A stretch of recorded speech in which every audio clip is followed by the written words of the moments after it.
अल्पज्ञानी मनुष्य वेदों के उन अलंकारिक शब्दों के प्रति अत्यधिक आसक्त रहते हैं जो स्वर्ग की प्राप्ति, अच्छे जन्म, शक्ति इत्यादि के लिए विविध सकाम कर्म करने की संतुष्टि करते हैं।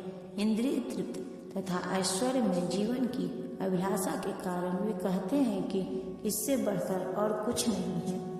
साधारणतः जब लोग अत्यंत बुद्धिमान नहीं होते और वे अज्ञान के कारण वेदों के कर्मकांड भाग में बताए गए सकाम कर्मों के प्रति अत्यधिक आसक्त रहते हैं, वे स्वर्ग में जीवन का आनंद उठाने के लिए इंद्रिय तृप्त कराने वाले प्रस्तावों से अधिक और कुछ नहीं चाहते। जहाँ मदिरा तथा तरुणियाँ उपलब्ध हैं और भौतिक ऐश्वर्य सर्वसामान्य है, वेदों में स्वर्ग लोग पहुँचने के लिए अनेक यज्ञों की संतुष्टि है, जिसमें जसोष्ठोम यज्ञ प्रमुख है। वास्तव में वेदों में कहा गया है कि जो स्वर्ग जाना चाहता है उसे ये यज्ञ संपन्न करने चाहिए, और अल्पज्ञानी पुरुष सोचते हैं कि वैदिक ज्ञान का सारा अभिप्राय इतना ही है। ऐसे लोगों के लिए कृष्ण भावना अमृति के दृढ़ कर्म में स्थित हो पाना अत्यंत कठिन है। जिस प्रकार मूर्ख लोग विषैले वृक्षों के फूलों के प्रति बिना यह जाने कि इस आकर्षण का फल क्या होगा आसक्त रहते हैं, उसी प्रकार अज्ञानी व्यक्ति स्वर्गिक ऐश्वर्य तथा तज्जनित इंद्रिय भोग के प्रति आकृष्ट रहते हैं।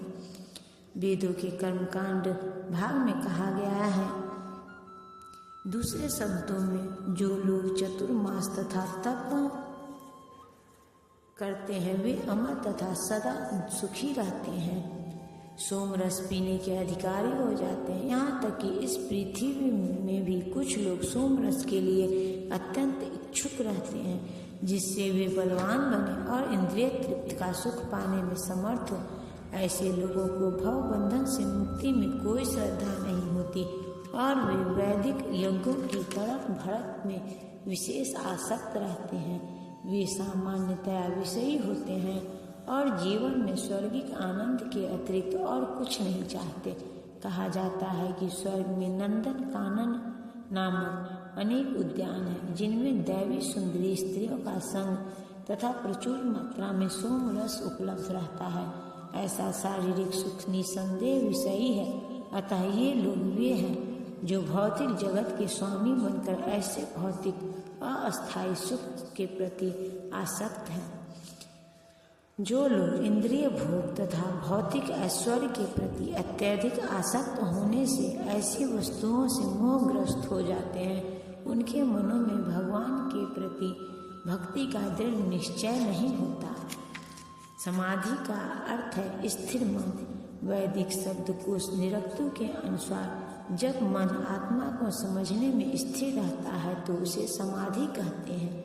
जो लोग इंद्रिय भोग में रुचि रखते हैं अथवा जो ऐसे क्षणिक वस्तुओं से मोहग्रस्त हैं, उनके लिए समाधि कभी भी संभव नहीं है। माया के चक्कर में पड़कर वे न्यूनाधिक पतन को प्राप्त होते हैं।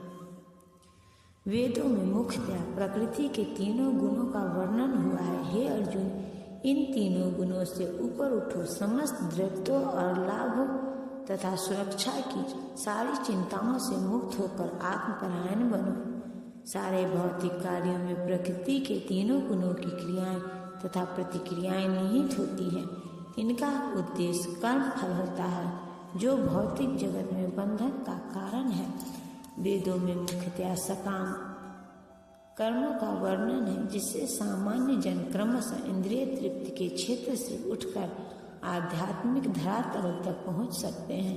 कृष्ण अपने शिष्य तथा मित्र के रूप में अर्जुन को सलाह देते हैं कि वह वेदांत दर्शन के आध्यात्मिक पद तक ऊपर उठे, जिसका प्रारंभ ब्रह्मांड जिज्ञासा तथा परम आध्यात्मिकता पर प्रश्नों से होता है। इस भौतिक जगत के सारे प्राणी अपने अस्तित्व के लिए कठिन संघर्ष करते रहते हैं। उनके लिए भगवान ने इस भौतिक जगत की सृष्टि करने के पश्चात वैदिक ज्ञान प्राप्त किया, जो जीवन यापन तथा भव बंधन से छूटने का उपदेश देता है। जब इंद्रिय तृप्ति के कार्य तथा कर्म कांड समाप्त हो जाते हैं तो उपनिषदों के रूप में भगवत साक्षात्कार का अवसर प्रदान किया जाता है। ये उपनिषद विभिन्न वेदों के अंश हैं। उसी प्रकार जैसे भगवत गीता पंचम वेद महाभारत का एक अंग है, उपनिषदों से आध्यात्मिक जीवन का शुभारंभ होता है। जब तक भौतिक शरीर का अस्तित्व है तब तक भौतिक गुणों की क्रियाएं प्रतिक्रियाएं होती रहती हैं। मनुष्य को चाहिए कि सुख दुख या शीत ग्रीष्म जैसी दृढ़ताओं को सहन करना सीखे और इस प्रकार हानि तथा लाभ की चिंता से मुक्त हो जाए। जब मनुष्य कृष्ण की इच्छा पर पूर्णतया आश्रित रहता है तो यह दिव्य अवस्था प्राप्त होती है। एक छोटे से कूप का सारा कार्य एक विशाल जलाशय से तुरंत पूरा हो जाता है। इसी प्रकार वेदों के आंतरिक तात्पर्य जानने वाले को उनके सारे प्रयोजन सिद्ध हो जाते हैं। वेदों के कर्मकांड विभाग में वर्णित अनुष्ठानों एवं यज्ञों का ध्येय आत्म साक्षात्कार के क्रमिक विकास को प्रोत्साहित करना है और आत्म साक्षात्कार का ध्येय भगवत गीता के 15वें अध्याय में इस प्रकार स्पष्ट किया गया है। वेद अध्ययन का ध्येय जगत के आदि कारण भगवान कृष्ण को जानना है। अतः आत्म साक्षात्कार का अर्थ है कृष्ण को तथा उनके साथ अपने शाश्वत संबंध को समझना। कृष्ण के साथ जीव के संबंध का भी उल्लेख भगवत गीता के 15वें अध्याय में हुआ है। जीवात्माएं भगवान के अंश स्वरूप है। अतः प्रत्येक जीव द्वारा कृष्ण भावनामृत को जागृत करना वैदिक ज्ञान की सर्वोच्च पूर्णावस्था है। हे प्रभु, आपके पवित्र नाम का जाप करने वाले भले ही चांडाल जैसे निम्न परिवार में क्यों न उत्पन्न हुआ हो, किंतु वह आत्म साक्षात्कार के सर्वोच्च पद पर स्थित होता है।